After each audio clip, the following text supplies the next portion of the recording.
Were you big in athletics as well in high school? I was. By the time I went to high school, I'd gone to several different schools, but I ended up in Colgate, Oklahoma, and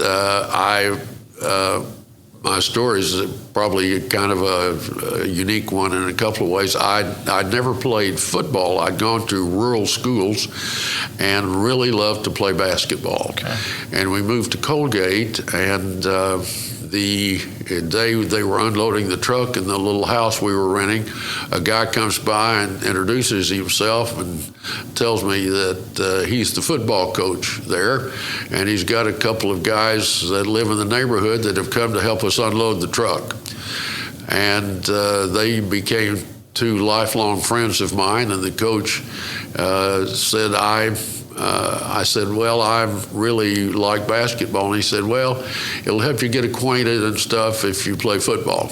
So I did. I started playing football, and turns out, while I wasn't a fantastic athlete or anything, I did have a knack for throwing the ball.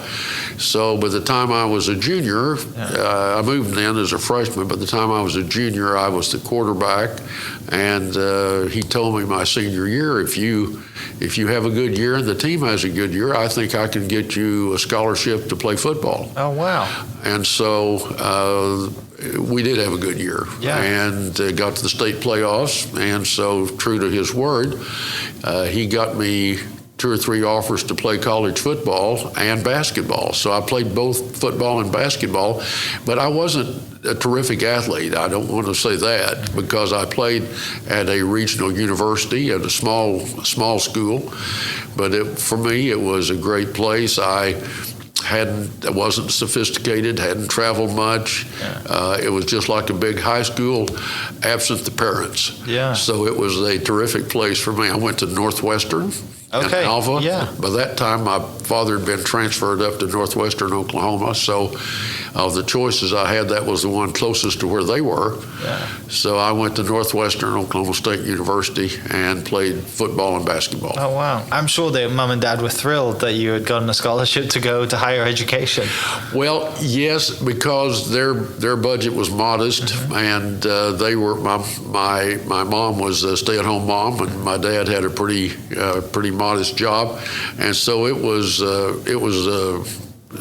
really important to get that scholarship. One of the things, and I probably said this many times on the podcast, is that the lifelong friends that you build from team environments, right? From that basketball team or that football team, you've got friends and you've got memories from 60 years ago, right? Of all these friends that you've had. Like, that's incredible. Those two guys that helped unload that van when I was a freshman, I talked to last week. One lives in Sulphur, Oklahoma, the other one Wichita, Kansas, and we talk frequently.